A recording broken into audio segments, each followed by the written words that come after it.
ओम नमः सिद्धेभ्यः। ओम नमः सिद्धेभ्यः। ओम नमः सिद्धेभ्यः। मंगलम भगवान वीरो मंगलम गौतमोगणी मंगलम कुंद कुंदाद्यो जैन धर्मोस्तु मंगलम सर्वमंगल मांगल्यम सर्वकल्याणकारकं प्रधानं सर्वधर्माणां जैनं जयतु शासनं जैनं जयतु शासनं। देहच्छता जेनी दशा मरते देहातीत ते ज्ञानी न चरण मां बंधन हो अगणी ते ज्ञानी न चरण मां बंधन हो अगणी। सकल विभाव अभाव कर किया आत्म कल्याण परमानंद सुबोधमय नमो सिद्ध भगवान। नमो सिद्ध परमात्म को अक्षय बोध स्वरूप जिनने आत्म आत्ममय पर जाना पर रूप त्रिविध रूप सब आत्मा बहिरातम पद छेद अंतरयातम होय कर परमात्म पद भेद अंतरयातम होय कर परमात्म पद भेद।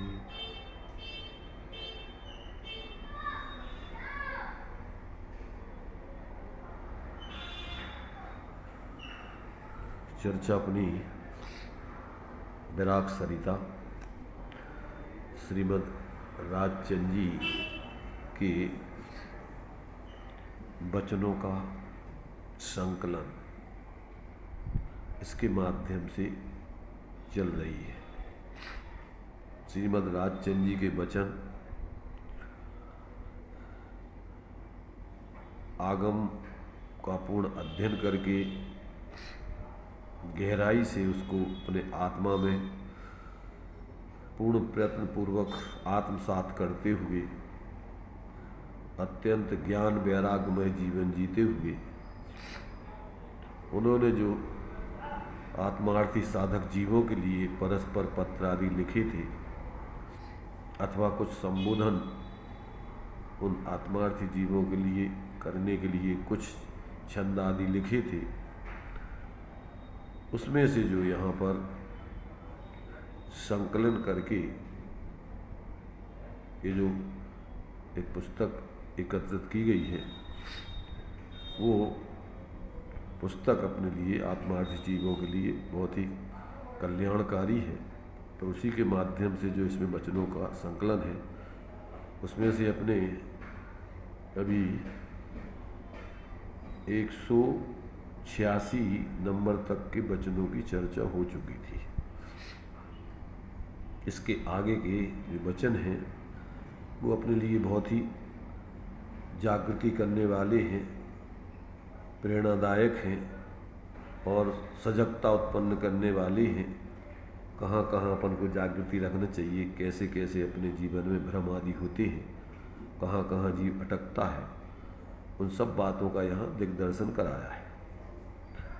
तो अभी 186 नंबर का जो वचन अपन ने पढ़ा था उसमें दिया था कि दीक्षा लेने की बारंबार इच्छा होती हो तो कभी उस वृत्ति को शांत करना। अब इसमें अपने लिए एक बीच में शब्द डाला उनने, कभी कभी उसको शांत करना और कभी वो जो इच्छा है उसके आधार पर प्रवृत्ति करना। तो ये अपन को समझने लायक है। कभी कभी शब्द जो डाला है, क्यों कि जब तक आपको यथार्थ आत्मबोध न हो जाए और जब तक आपको स्पष्ट रूप से वस्तु स्वरूप पूर्ण रूपेण समझ में न आ जाए और जब तक अपनी सामर्थ्य उस पद की साधना करने में सक्षम न दिखे, तब तक अपने लिए उस वृत्ति को शांत करना, अज्ञान दशा में, भावुकता में, बिना सोचे समझे, जल्दबाजी में ये कदम उठाना योग्य नहीं है। यदि आपकी सामर्थ्य हो तो वो कार्य तो करने लायक ही है। प्रत्येक ज्ञानी भावना भाते ही है कि वो दिन कब आएगा कि जब हम संपूर्ण परिग्रह आदि त्याग करके, इन्होंने भाई अपूर्व अवसर की भावना, इसलिए उसका सर्वथा निषेध नहीं समझना। वो तो अपनी उस लायक भूमिका ना हो तो ऐसी भावुकता वाली वृत्ति को, इच्छा को शांत करना भी, अभी जल्दबाजी नहीं करना। एक पत्र में गणेश प्रसाद बर्णी जी ने अपने साथी ब्रह्मचारियों को अथवा जो भी घर गृहस्थी में रहने वाले साधक लोग हैं, उन्होंने बर्णी जी से सलाह मांगी कि हमारा निर्वृत्ति लेने का भाव है, घर छोड़ करके जो है निर्वृत्त होकर के हम विचरण करना चाहते हैं। इन्होंने अपने अनुभव के आधार पर कहा कि भैया अभी जो है ये काल बहुत ही विषम काल दिख रहा है, इसलिए अगर तुम्हारे लिए विशेष वैराग्य हो तो अभी निर्वृत्ति लेकर के घर के गांव के बाहर कोई भी तुम्हारी धर्मशाला आदि हो, अथवा तुम स्वयं एक धर्म आराधना के लिए एकांत स्थान में घर आदि छोटा सा कुटिया आदि बनाकर पहले वहाँ अभ्यास करो, आराधना करो, और फिर देखना तुम्हारे लिए कैसा लगता है। क्या तुम इस प्रकार से सारी प्रतिकूलताओं में और इस सारी की सारी परिस्थितियों में क्या तुम उसमें स्थिर रह करके अपनी आत्मा आराधना कर सकते हो? अगर नहीं कर सकते हो तो अभी जल्दबाजी नहीं करना।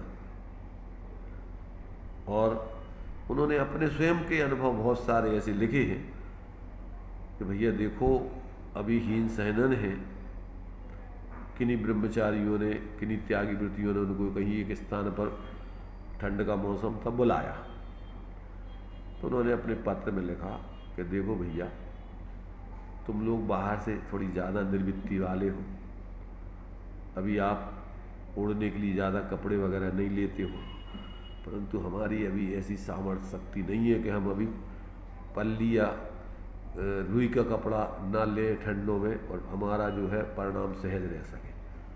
तो हम जो है अभी रुई का कपड़ा पल्ली वगैरह ओढ़ते हैं और तुम लोग देखोगे तो परिणाम बिगाड़ोगे, इसलिए भैया तुम अपनी साधना वहीं करो, हम अपनी साधना यहीं करते। मतलब विवेकी व्यक्ति, सरल व्यक्ति, सहज व्यक्ति, सही आत्मार्थी व्यक्ति नाटक, प्रदर्शन, दिखावटी बनावटी जीवन पसंद नहीं करता है। बहुत ही स्वाधीन, सिंपल, सरल जीवन जीना चाहता है और उसी में धर्म है। पराधीनता में धर्म नहीं है।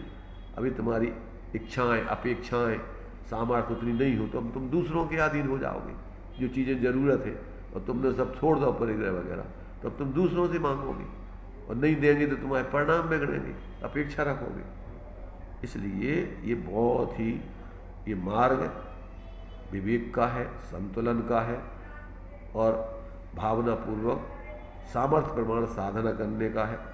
जल्दबाजी का, भावुकता का, उतावलेपन का ये मार्ग नहीं है। इसलिए यहाँ लिखा है कि दीक्षा लेने को अगर बारंबार तुम्हारी इच्छा होती है तो कभी कभी उस वृत्ति को शांत करना। अगर ऐसी परिस्थिति तुम्हारी नहीं हो तो अभी जल्दबाजी नहीं करना। और कल्याण क्या है तथा कैसे होता है इसकी बारंबार गवेषणा करना, इसका गहरा विचार करना कि मूल मार्ग क्या है। बाहर नहीं अकेले घर परिवार छोड़ने नहीं, थोड़ी मोक्ष का मार्ग है। जब तक अंतर में अपन को अपने आत्मस्वरूप का बोध और उसकी आराधना करने की कला नहीं मिले और उसमें अपने परिणाम एकाग्र नहीं हो तो बाहर में कहाँ भटकते रहोगे। अगर घर छोड़े घर घर फिरे तो कहते ज्ञानी घर मत छोड़ो कंत, और घर छोड़े निज घर मिले तो घर छोड़ो संत। अगर अपना बाहर का संयोग आदि वाला जो परिग्रह घर आदि छोड़कर तुम्हें अपने उस चैतन्य घर की प्राप्ति हो जाए, उसकी आराधना करने में सक्षम हो जाओ तो ठीक है, घर परिवार छोड़ के आराधना करो।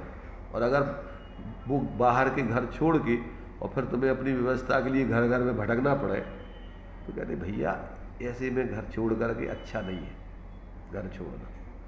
तो ये अपन को यहाँ पर ज्ञानी बहुत ही माने निर्मलता से, सजगता से, निर्दोषता से, निसंकता से वो सलाह देते, किसी प्रकार के प्रलोभन आदि के दम्भ से रहित होकर के, ख्याति लाभ पूजा के चक्कर से रहित होकर के यथार्थता में तुम्हारे लिए उस वास्तव में तुम्हारे लिए जो संत तुम्हारे लिए जो उपदेश देंगे, सलाह देंगे वो सही देंगे।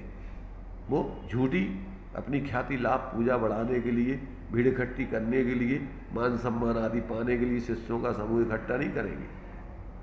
तो ये जो है यहाँ पर ये ज्ञानियों का जो है एक एक वचन बहुत ही गहराई को लिए होता है।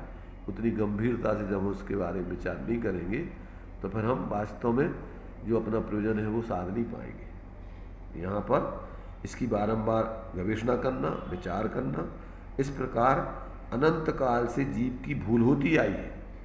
जल्दबाजी में बाहर से निवृत्ति आदि लेकर के और फिर स्वरूप की साधना तो की नहीं, वो इधर उधर भटकता फिरा और धर्म से मानता रहा कि हम तो हो गए ब्रह्मचारी, हो गए त्यागी, हो गए बहुत बड़े धर्मात्मा हो गए और दम्भ करने लग गए, दूसरों को अपने से हीन मानने लग गए, अपने को श्रेष्ठ मानने लग गए और उसी के लिए रात दिन प्रयत्न करने में लगे रहे, जिसमें कि लोग हमें विशेष माने, उसी के लिए तुम बोलते रहे, उसी के लिए क्रियाएं करते रहे। तो लोक रंजन के लिए करोगे तो भटकोगे, चतुर्गति की बात। तो कहते हैं ऐसा व्यक्ति लोकाग्र में नहीं जा सकता है, ये लोक संज्ञा का शिकार है, जो लोक में ही माने अभी लोक की रुचि है तो वो लोकाग्र में जाने का अधिकारी नहीं है। इस प्रकार से अनंत काल से जीव की भूल होती आई है, इसलिए अत्यंत विचार से कदम उठाना योग्य है। ये बात उन्होंने अपने अनुभव से, वर्तमान की परिस्थिति आदि को देखकर और फिर इस प्रकार से लोगों के लिए संदेश दिया है अपना, ये अंदर की अपनी भावना व्यक्त की है। अब जो पात्र जी हो उसको समझें और अपने जीवन को देखें। इसके बाद है 187 नंबर का वचन, ज्ञानी पुरुष की पहचान ना होने में प्रायः जीव के 3 महान दोष मानने में आते हैं। वो आए कही है, हमने पहले भी चर्चा उस दिन हुई थी ना इसके बारे में। तो एक अस्थि का कथन है, एक नास्ति का कथन है। ज्ञानी पुरुष की पहचान होने में अथवा ना होने में प्रायः जीव के 3 महान दोष जानने में आते हैं। एक तो मैं जानता हूं, मैं भी कुछ समझता हूं, इस प्रकार मानते रहना। दूसरा, ज्ञानी पुरुष के प्रति राग की या प्रेम की अपेक्षा परिग्रह आदि के प्रति विशेष अनुराग, लगाव होना। तुम्हारी कहाँ विशेष रुचि है, रस है, प्रेम है, लगाव है। अगर तुम्हारे लिए आत्महित करना है तो आत्महित करने वालों के प्रति तुम्हारे लौकिक प्रयोजन साधने के निमित्त आदि से उनके प्रति विशेष बहुमान होगा, विशेष प्रेम होगा। और अगर तुम्हारा अभी लौकिक जीवन जीने की रुचि है तो लौकिक चीज़ों से, लौकिक लोगों से तुम्हारा विशेष अनुराग होगा। तो महत्ता तुम्हारी कहाँ है, किस पे तुम्हारा बल है, किसका विशेष पक्ष है। अगर तुम्हारा लौकिक जीवन जीने की अभी रुचि है तो तुम ज्ञानी जीवों की पहचान नहीं कर पाओगे। क्यों कि ज्ञानी जीवों को पहचानना, लोक में ऐसा कहा जाता है कि आदमी की परख होती है बसे और सोने की परख होती है कसे। उसके सानिध्य में रहोगे और उससे जिससे पाना है उसके प्रति विनम्र होकर के वो छोटे बन के रहोगे तो तुम्हारे लिए कुछ प्राप्त होगा और तुम उसके सिर पे बैठ करके उससे कुछ लेना चाहोगे। और या फिर बाहर में तो तुम बहुत नज़दीक बने रहो और अंदर से उससे जुड़ो नहीं तुम। अपनी अलग ही कुटेब चलाते रहो तो तुम उससे क्या पालोगे। और कोई कोई व्यक्ति दूर रह करके भी बहुत कुछ पा लेते। जैसे आता है वो तुम्हारे से एकलव्य का और अर्जुन का, कि एकलव्य बाहर से तो गुरु से दूर रहा पर अंदर से वो उनसे जुड़ करके और उनसे कला सीखता रहा। तो भावना के ऊपर हो, तुम्हारी अंदर की रुचि लगाव के ऊपर है। सत्य की अगर खोज तुम्हारी अंदर है, जागृति है, तो मिलेगा तुम्हें।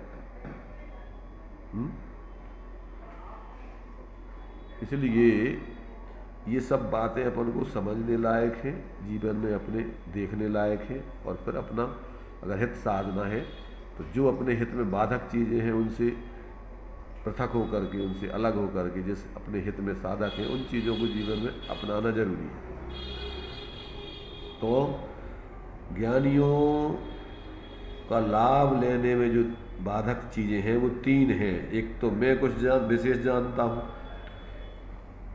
ऐसा मानना, दूसरा ज्ञानियों से अधिक लौकिक पदार्थ आदि से लोगों से उसका विशेष प्रेम अनुराग लगाव बने रहना, तीसरा लोक भय के कारण कहो, अपकीर्ति भय के कारण कहो, अपमान भय के कारण कहो, ये तीनों का एक ही अर्थ है। लोग क्या कहेंगे अथवा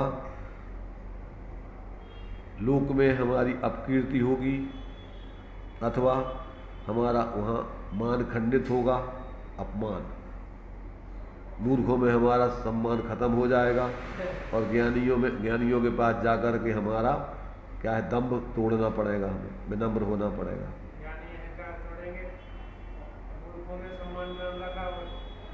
मूर्ख तुम्हारे मान को झूठा तुम्हारा सम्मान देकर तुम्हारे कसाय का अहंकार बढ़ाएंगे और ज्ञानी तुम्हारे झूठे अहंकार को खंडित करेंगे। इस भय के कारण से वो ज्ञानियों की नज़दीकता नहीं कर पाता, उनको पहचान नहीं पाता, उनसे दूर बना रहता है। कदाचित नज़दीक भी जाए तो अंदर उनसे जुड़ नहीं पाता वो, क्योंकि अंदर में अपनी अलग डेढ़कल चलाता रहता है। जानता हूँ, समझता हूँ, मेरा तो ये हो गया। ज्ञानी की अपेक्षा परिग्रह में ज़्यादा, परिग्रह लौकिक पदार्थ कहो, व्यक्ति कहो, परिग्रह आदि को सब लगा लेना उसमें। माने जो अपने लिए ज्ञानी है और जो अपना लौकिक जीवन है, तो लौकिक जीवन के लिए जो उपयोगी बाह्य परिग्रह आदि है अथवा जो मोही जीव है उनके प्रति विशेष प्रेम लगाव अनुराग बना रहना, और ज्ञानियों के प्रति उस जाति का प्रेम अनुराग प्रेम नहीं हो, तो इसका मतलब अभी तुम्हारी पात्रता नहीं पकी है। लोक भय कहो, अपकीर्ति भय कहो या अपमान भय कहो, ये तीनों का लगभग एक ही प्रयोजन है। ज्ञानी के पास सम्मान तो मिलेगा, अपमान नहीं, ज्ञानी के पास सम्मान तो मिलेगा पर जब तुम सम्मानी हो जाओगे तब। बिना सम्मानी के तुम्हें वो सम्मान देकर तुम्हारे दम्भों को झूठा पोषण नहीं करेंगे। हम ये कह रहे हैं कि तुम जिस भूमिका में हो, अगर तुम उस भूमिका में अभी सम्मानी नहीं हो तो तुम्हें वो ऐसा सम्मान नहीं देंगे अभी, और जब तुम सम्मानी हो जाओगे तो फिर अपने से विशेष हो जाओगे तो तुम्हें अपने से ऊपर बैठाएंगे वो। जैसे मान लीजिए इनका आता है, आनंद स्वामी ने जो है निहाल भाई को कहा कि हम जब दीक्षा लेंगे तो हम उनको नमन करेंगे, वे हमसे पहले मोक्ष चले जाएंगे। तो शिष्य के प्रति कितना बहुमान है उनका, और बाहर में ज़्यादा नहीं जुड़ पाएंगे, और जब आए तो वे जूता चप्पलों में बैठ के प्रवचन सुनते रहे, जगह ही नहीं मिलती थी, क्योंकि ज़्यादा परिचय नहीं था उनका। वो तो उनके पत्र आदि से, उनके जीवन से बाद में पता पड़ा कि अरे ये व्यक्ति तो बहुत ऊंचा था। क्यों?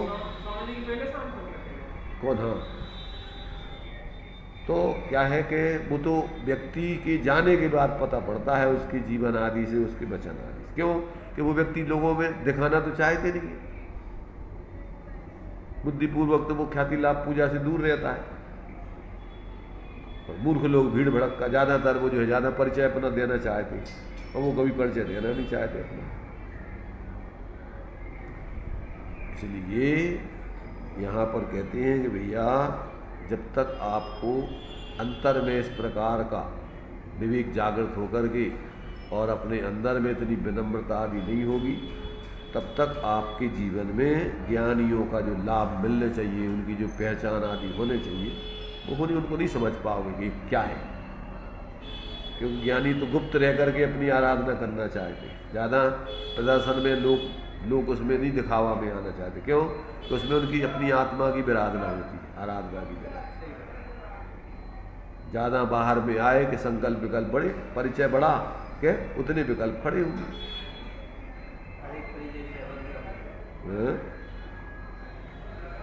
इसलिए जो है यहाँ पर कहते हैं कि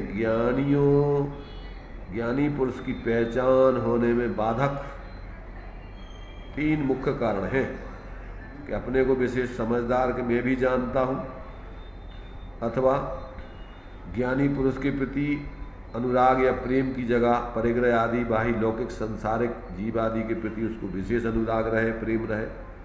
तीसरा, लोक भय के कारण अथवा अपकीर्ति या अपमान भय के कारण ज्ञानियों से विमुख रहना, दूर रहना। ये 3 कारण जीव को ज्ञानी से अनजान रखते हैं। ज्ञानी से अनजान रखते हैं, अर्थात ना तो ज्ञानी उसको जानता है, ना वो ज्ञानियों को जानते हैं। ज्ञानी तो परोक्ष रूप से सबको जानते हैं, पर प्रत्यक्ष रूप में उनसे परिचय नहीं हो पाता है या उनसे लाभ नहीं ले पाता है वो।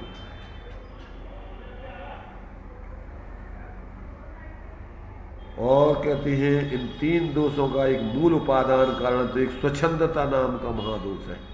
मनमाने तरीके से जीना चाहते हैं और ज्ञानियों के सामने में तुम्हारी मनमानी चलेगी नहीं। इसलिए कहते हैं इन सब का मूल कारण तो जो है, कहते हैं स्वच्छंद नाम का महादोष है। अपने मनमाने तरीके से जीवन जीने में बाधा ज्ञानियों के सामने में पहुंचने से होगी कि तुम्हें मनमाने तरीके से जीवन नहीं जीने देंगे। आत्महितार्थ जो उचित होगा वही तुम्हें जीने के लिए प्रेरित करेंगे। जैसे लोक में अपन देखते हैं कि सोने वाले व्यक्ति को जागृत बच्चों के पास रहना, जागृत बच्चे उनके पास नहीं रह सकते या वो उनके पास नहीं रह सकते। कि वो जागृत बच्चा तुम्हें सोने नहीं देगा, तो या तो उसको भगाएंगे या उसको सुलाएंगे, या तो उस बच्चे को भगाने की सोचेंगे या जबरदस्ती पकड़ के सोजा करेंगे। ऐसे ही या तो वो ज्ञानियों को तुम्हारे मूर्खों में शामिल करना चाहेंगे, और या फिर वो ज्ञानियों को अपने से दूर रखेंगे या ज्ञानियों से वो दूर हो जाएंगे। इस प्रकार से यहाँ कहते हैं ये स्वच्छंदी व्यक्ति जो है ज्ञानियों का सत्संग का लाभ लेने से वंचित रहता है इन कारणों के कारण से। और उसका भी निमित्त कारण है असत्संग। असत्संग माने मोही जनों का, कुगुरुओं आदि का संग करने से वो व्यक्ति जो है इस प्रकार की स्वच्छंदाचारी जीवन अपना पसंद करता है। और जितने कुगुरु आदि मोही जीव हैं उनको मोह बढ़ाने के सारे निमित्तों में कारण बनते हैं। तो इस प्रकार से ये जो है अपने लिए जो सत्संग सर्व सुखों का मूल है, उस सत्संग से वंचित होने का यहाँ पर जो है मूल कारणों के बारे में कुछ गवेषणा उन्होंने की है। अपन देखें अपने जीवन में कहीं ऐसा तो नहीं चल रहा है, और चल रहा है तो उसको अपन अगर आत्मार्थ सिद्ध करना चाहते हो तो दूर करके और अपन ज्ञानियों का सत्संग प्राप्त करने के लिए प्रयत्न करें, खोजें और उनका सानिध्य करके अपना जीवन शोधन करें। 188 नंबर का वचन है, जिस वस्तु का महात्म्य दृष्टि में से चला गया उस वस्तु के लिए अत्यंत खेद नहीं होता। जिसकी व्यक्ति को कोई महिमा भाषित नहीं होती है तो वो ना मिले अथवा हो तो चली जाए तो उसमें उसको कोई विशेष दुख नहीं होता है, उसको कोई अंदर में विशेष क्लेश नहीं होता है, खेद नहीं होता है। तो मतलब ये है कि किस वस्तु की महिमा और किस वस्तु की महिमा नहीं, कि जिस व्यक्ति को आगे का वचन उससे संबंधित ही है जिसे स्पष्ट प्रीत संसार भोगने की इच्छा होती हो, उस पुरुष ने ज्ञानी के वचन सुने ही नहीं है। तो ऊपर का जो है कि जब जिसने ज्ञानियों के वचन सुने हो और उसने आत्मा की महिमा समझी हो और अन्य पदार्थ आत्मा से भिन्न है, उनका अकिंचित कर्पणा आत्मा के हित में कल्याण में समझा हो, तो उसके लिए आत्मा को छोड़ के दुनिया में और किसी की महिमा नहीं आती, किसी का महत्व भाषित नहीं होता। यहाँ तक कि शरीर भी छूट जाए तो उसकी भी उसको कोई चिंता खेद नहीं होता है। क्यों कि उसने पहले ही से अपने आत्मा से उसको भिन्न अलग जान लिया, अपनी आत्मा को छोड़ के परमाणु मात्र भी नहीं है ऐसा जान लिया, तो उसके लिए अपनी स्वरूप को छोड़ के बाकी किसी की महिमा नहीं आती। तो जिसको अपने स्वरूप की महिमा आती है, तब उसके लिए संसार के प्रति प्रीति रहेगी, भोगने की इच्छा रहेगी। अगर ऐसे उसको है तो समझ लो कि उसको अभी ज्ञानियों के वचन सुने ही नहीं, समझे ही नहीं, उसको निर्णय हुआ ही नहीं, अभी वो उसके मोह हावी है उसके ऊपर।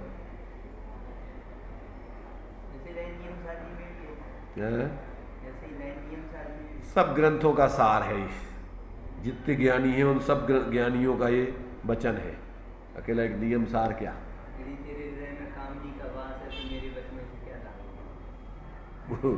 वो सब ज्ञानियों ने यही कहा इसी प्रकार से।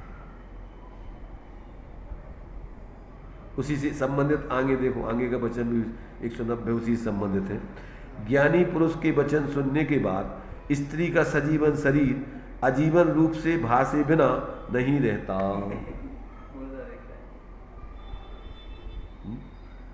इसने ज्ञानी के वचन सुने हैं और सबसे भिन्न आत्मा के स्वरूप की महिमा जिसको आई हो, अनुभव किया हो, तो अब उसके लिए स्त्री का शरीर क्या है, सचेतन कैसे दिखेगा?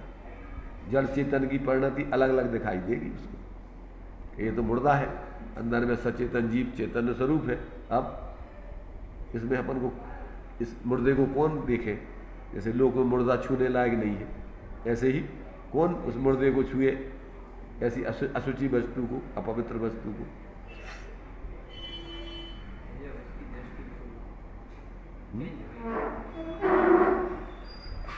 इसलिए ज्ञानी के वचन सुनने के बाद स्त्री का शरीर यदि उसे अचेतन रूप में भाषित नहीं होता है, तो उसने ज्ञानी के वचन सुने नहीं।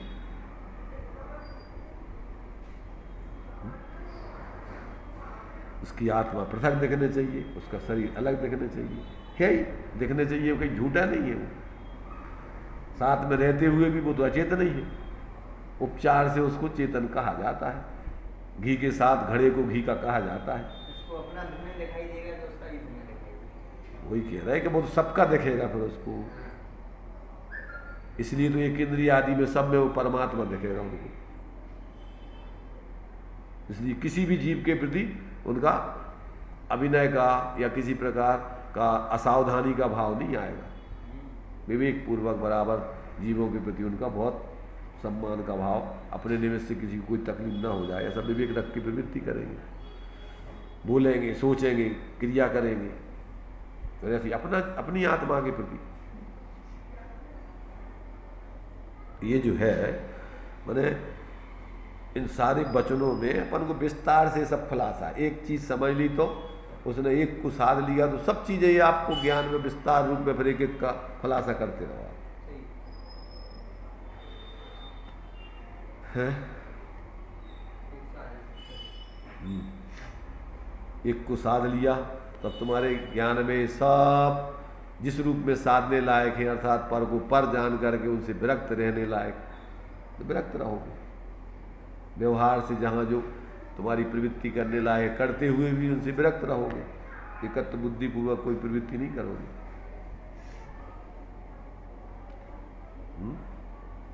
इसलिए पूज्यपाद स्वामी ने लिखा है कि ज्ञानी चलते हुए नहीं चलते, देखते हुए नहीं देखते, खाते हुए नहीं खाते, बोलते हुए नहीं बोलते।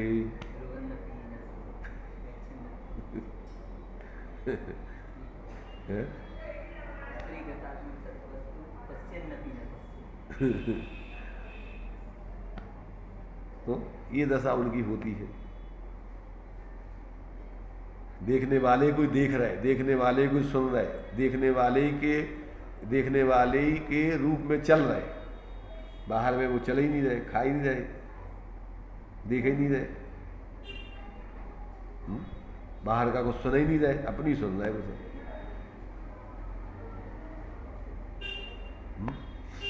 क्या करते बताओ?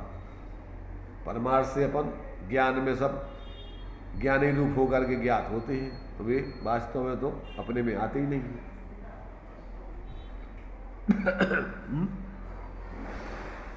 निरंतर ज्ञान से ज्ञान में ज्ञान ही होता है,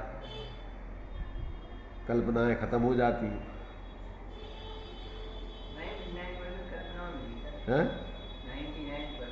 99 का अज्ञान दशा में 100% कल्पना होगी, 1-8% बगैर कल्पना के रहता है क्या? मिथ्या दृष्टि, 24 घंटे कल्पनाएं। कल्पनाएं माने तड़फना, कल्पना तड़फना। भैया जी बहुत कल्प रहे हैं, देखो तो ये बहुत कल्प रहे हैं, तड़फ रहे, दुखी हो रहे। तो जितनी माने तुम्हारी अपने स्वरूप को भूल के कल्पना है, उतना तड़फना, आकुलता।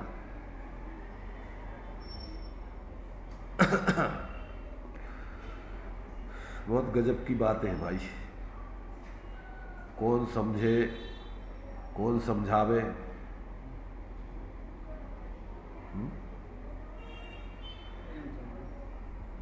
स्वयं ही समझे, स्वयं ही समझावे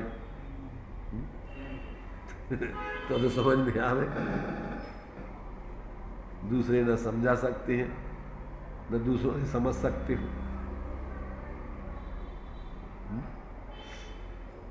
क्या है ये समझ में जब तक नहीं आएगा इस प्रकार, तब तक आदमी निरंतर परलक्षी जीवन जीता है, भटकता रहता है धर्म के नाम पर इधर उधर इधर उधर। यहाँ चलो, वहाँ चलो, यहाँ मिल जाएगा, वहाँ मिल जाएगा, कहाँ मिल जाएगा? कहीं कुछ मिलना नहीं है।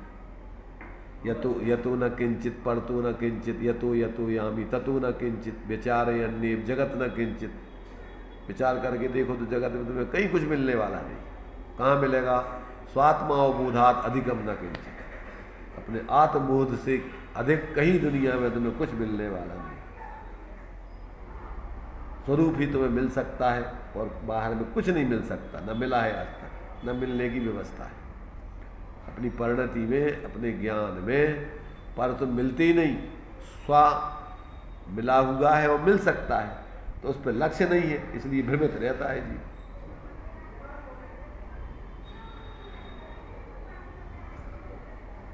गजब की बात है भाई। अब देखिए आगे का वचन भी अस्थि रूप में उसी प्रकार से है। आत्म भावना भावता जीव लहे निर्वाण केवल ज्ञान रे। जो जानता है शुद्ध को, जो भावता है शुद्ध को, वो पावता है शुद्ध को। जो शुद्ध को भाता है वो शुद्ध को पाता है, और जो अशुद्ध को भाता है वो अशुद्धता रूप परिवर्तन करता रहता है, अशुद्धता ही प्राप्त करता रहता है निरंतर।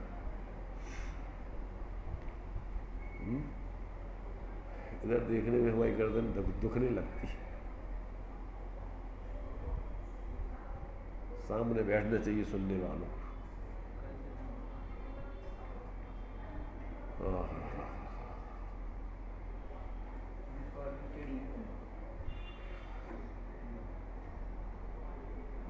वितराग सर्वज्ञ परमात्मा।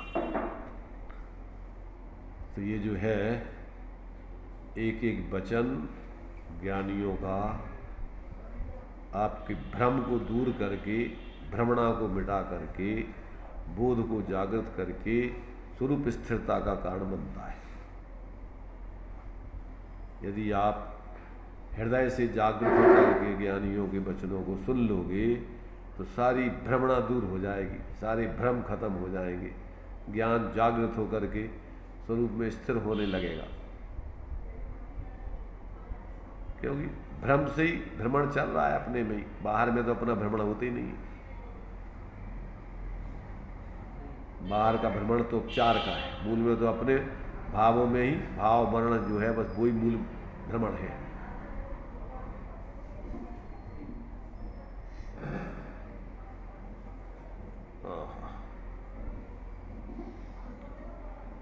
तो ये जो है इसमें कह रहे कि जो आत्मा के स्वरूप को समझकर और निरंतर उसकी भावना भाता है वो अपने उस स्वरूप को प्राप्त करके केवल ज्ञान स्वरूप हो जाता है, भगवान बन जाता है।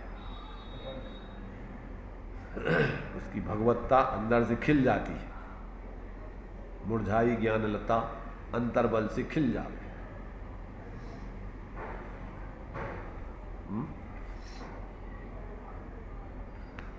तो ये जो है 191 नंबर का छोटे छोटे से वचन है वाक्य, परंतु बहुत सार गर्भ है।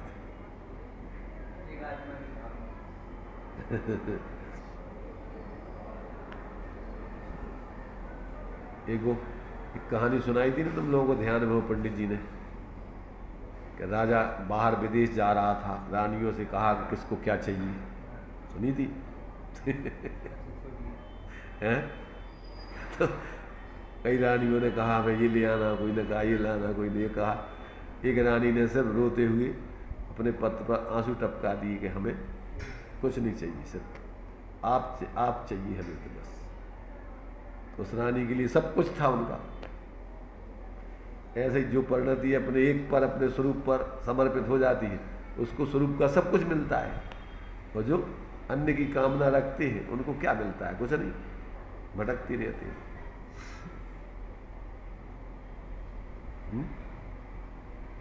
पहले जब शादी करते थे तो ऐसी पहचान करते थे लड़की की कि इसकी क्या इच्छा है, कि तुम मैंने क्या तुम्हारी कामना है, किस किस चीज़ की तुम्हें ज़रूरत पड़ेगी शादी के बाद।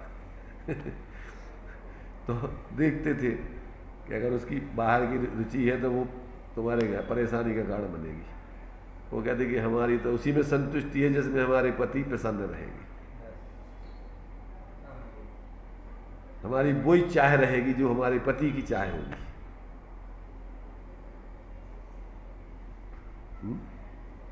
जो तुम्हारी सो इच्छा सो हमारी इच्छा, हरी इच्छा वही हमारी इच्छा।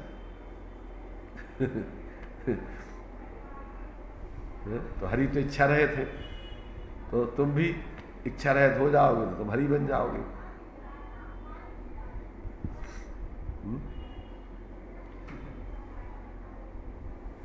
हरि के हिसाब से उनको देख करके तुम भी ऐसे जियोगे तो तुम भी हरि हो जाओगे।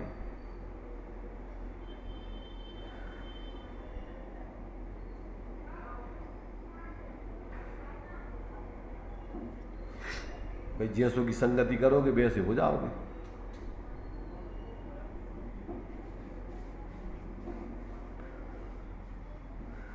तो यहां पर ये कहते हैं भैया, जिसकी रही भावना जैसी तिन मूरत पाई तन तैसी।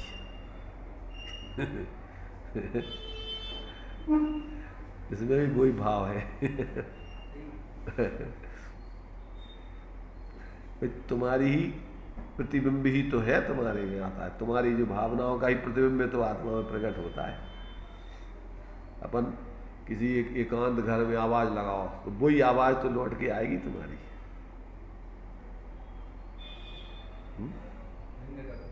क्यों रे क्यों रे, भैया भैया, कोई बात नहीं कोई बात नहीं, चिंता मत करो चिंता मत करो, हम तुम्हारे साथ हैं हम तुम्हारे साथ हैं।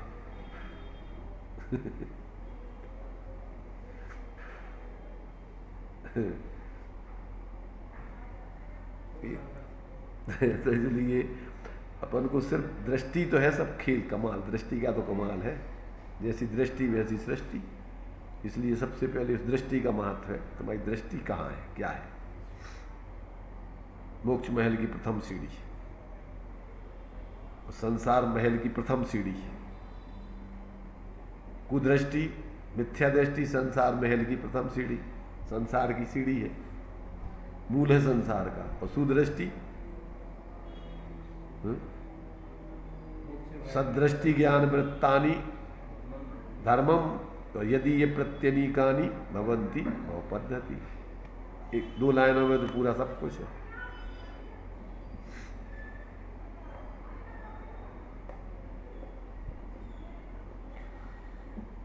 एक 192 नंबर का वचन है, जिस विद्या से उपसम गुण नहीं प्रकट हुआ, विवेक नहीं आया अथवा समाधि नहीं हुई, उस विद्या के विषय में श्रेष्ठ जीव को आग्रह रखना योग्य नहीं है। वह विद्या छोड़ देने लायक है। या विद्या सा विमुक्त, सा विद्या या विमुक्त।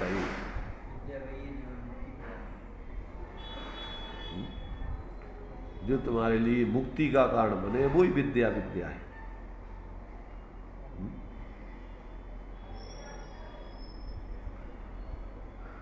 तो जिस विद्या से कहती हैं हाँ तुम्हारी कसाएं शांत नहीं हो, जिस विद्या से गुण उपसम गुण प्रकट नहीं हो, जिस विद्या से तुम्हारा विवेक जागृत नहीं हो, जिस विद्या से तुम्हारे स्वरूप में शांतता समाधि नहीं आवे, आदि व्याधि उपाधि से रहित अपने स्वरूप में तुम स्थिर नहीं हो, तो कहते उस विद्या के विषय में श्रेष्ठ जीवों को आग्रह रखना योग्य नहीं।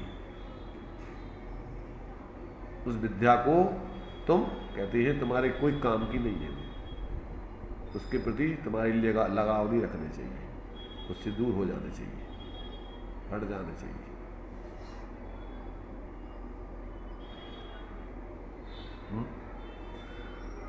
कितनी सीधी सादी सपाट बातें हैं इसमें। अब क्या है बताइए आप, अपनी भाषा में, सरल भाषा में। अभी नहीं हो आप प्राकृत में बोलो, संस्कृत में बोलो, उर्दू में बोलो, कुछ में बोलो। अब जिस भाषा तुम समझते नहीं हो, अरे साहब लोगों के लिए भाषा का आग्रह रहता है। अरे भाषा तो भावों को व्यक्त करने का माध्यम है, समूषण में भी कोई भाषा होती क्या है? जिस भाषा में जो समझे उस वो भाषा होती है। दशष्ट महाभाषा समेत लघु भाषा सात शतक सुचित सुस्यादवाद में सप्तभंग गणधर गुथे 12 से। मूल में तो देखो अनक्षरी भाषा होती है भगवान की दिव्य ध्वनि। उस भाषा को तुम अपनी अपनी भाषा में ढाल लो, जिस रूप में ढालना चाहते हैं।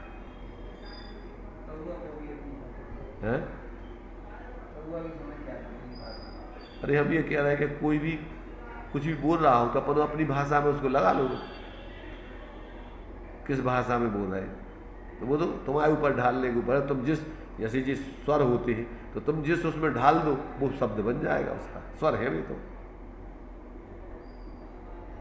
अक्षर है, तो अब अक्षर किस वस्तु के प्रतीक है वो। तुम जिस वस्तु के समझने में उसका उपयोग ले लो, उस वस्तु का नाम उस वस्तु का वो अक्षर बन जाएगा। आ जो है वो आदमी का है, आत्मा का है, अनार का है, आम का है, किसका है? आ किसका है? आ पानी रे पानी तेरा रंग कैसा। नहीं, प्रयोजन से मतलब नहीं है। उसको जिसके नाम में आप प्रयोग करना है कर लीजिए, अपने आप में वो न्यूट्रल है। ऐसे ही ध्वनि जिस रूप में आप ढाल दो उसका वो अक्षर बन जाएगा, ध्वनि है वो।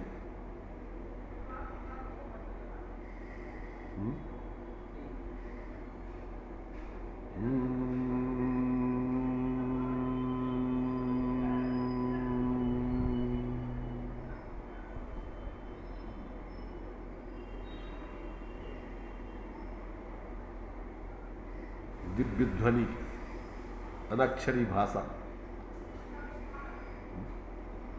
तो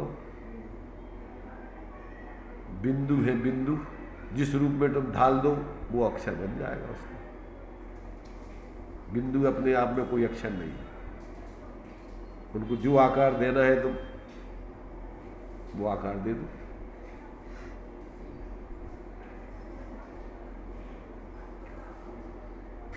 तो ये जो है यहाँ कहते हैं भैया, जिस विद्या से उपसम गुण प्रकट नहीं हो, अर्थात तुम्हारी कसाएं शांत नहीं हो, तुम्हारा विवेक जागृत नहीं हो और तुम्हारे जीवन में शांति नहीं आवे, तो कहते उस विद्या के विषय में तुम्हें आग्रह रखना, यानी श्रेष्ठ पुरुषों को, समझदार पुरुषों को उस विद्या के विषय में आग्रह रखना योग्य नहीं है। तो उसके प्रति पकड़ रखना, उसकी पकड़ रखना तुम्हारे हित में नहीं है। इस प्रकार से यहाँ अपन को ये 192 नंबर तक का वचन ये हो गया। आगे के लिए 193 नंबर का वचन। इस काल में मुमुक्षु जीव को संसार की प्रतिकूल दशाएं प्राप्त होना, यह उसे संसार से तरने के समान है। अनंत काल से अभ्यस्त इस संसार के विचार करने का समय प्रतिकूल प्रसंगों में विशेष होता है। यह बात निश्चय करने योग्य है।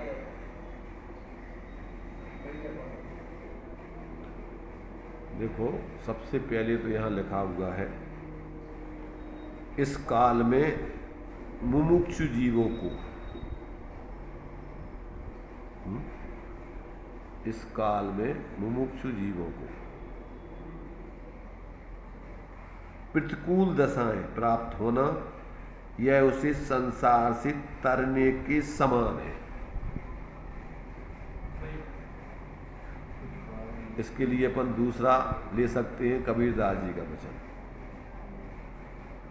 दुख में सुमरण सब करे, सुख में करे न कोई, और जो सुख में सुमरण करे तो दुख काहे को होए। क्या अर्थ हुआ? जब व्यक्ति के ऊपर मुसीबतें आती हैं, परेशानी आती हैं, तो भगवान याद आते हैं। हे भगवान, धर्म याद आता है, हे प्रभु रक्षा करो, हे धर्म हमारी रक्षा करो। और अनुकूलताएं रहती हैं तो आदमी विषय भोगों में, पापों में डूबा रहता है। कौन भगवान को याद करे?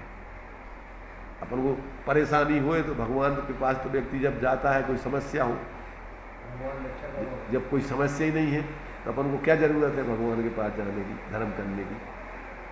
लोग में बोलते भी हैं लोग कि भैया धर्म तो जो पाप करते हो वो करें, हम कौन सा चीज पाप कर रहे हैं। अरे भाई, तुम्हें होश ही नहीं है कि तुम जो अभी संसार के कार्यों में और पंचेंद्रियों के विषय भोगों में, पुण्य के उदय में अभी तुम फूले फिर रहे हो। यही सबसे बड़ा तुम्हारा क्या है? ये तुम्हारा एक प्रकार सबसे बड़ा दोष है। पूर्वकृत तुमने जो अच्छे कार्य किया उसके प्रतिफल में तुम्हें अनुकूलता मिली, अब उसको तुम भोगने में लग गए, भगवान को ही भूल गए, धर्म को ही भूल गए। अब आगे तुम्हें जब तुम भूल करके और उसमें ही लगे हो तो तुम्हारा ने आगे धर्म मिलेगा ही नहीं, भगवान का सानिध्य मिलेगा ही नहीं। इसलिए यहाँ कहते हैं, इस काल में जिनको सुखी होना है ऐसे जीवों को प्रतिकूल दशाएं, अर्थात क्योंकि इस काल में देखो प्रतिकूलताएं तो आएंगी।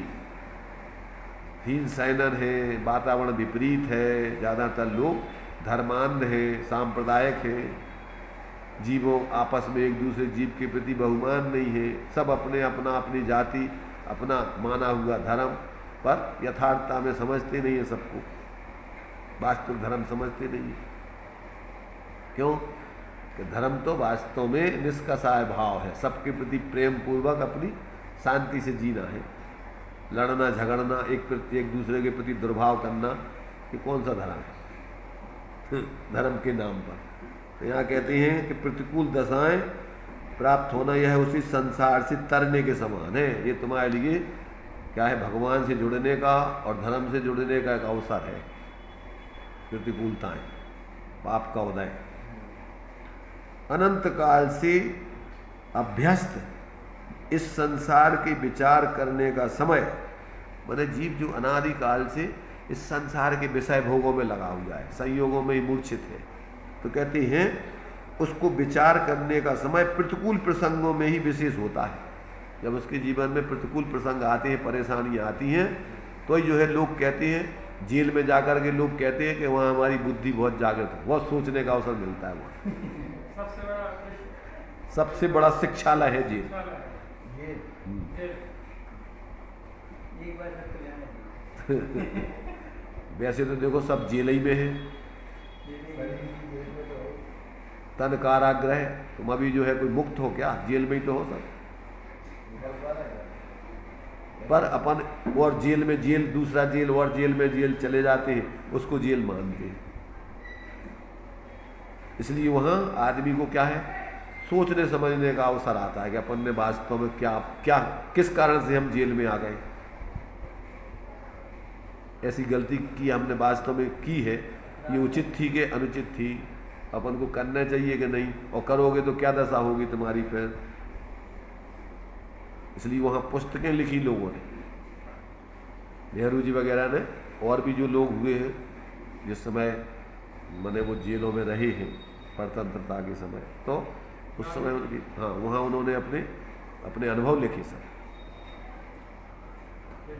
इस प्रकार से अनंत काल से अभ्यस्त इस संसार के विचार करने का समय प्रतिकूल प्रसंगों में विशेष होता है। यह बात निश्चय करने योग्य है, गहराई से इसके बारे में विचार करना चाहिए।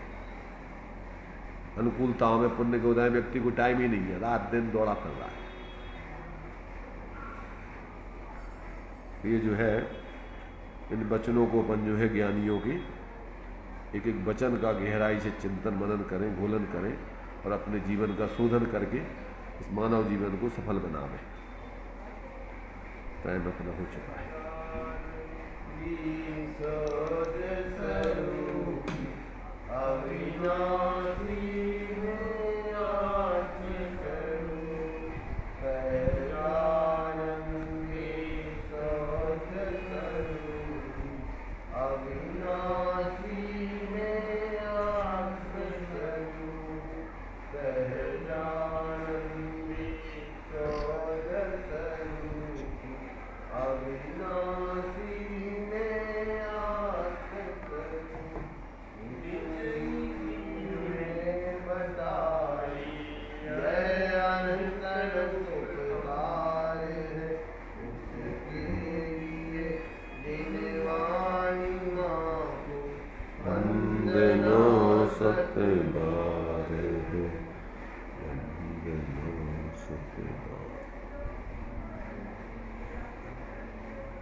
द्वादशा निर्माणी माता पंच परमेष्टि भगवंतो।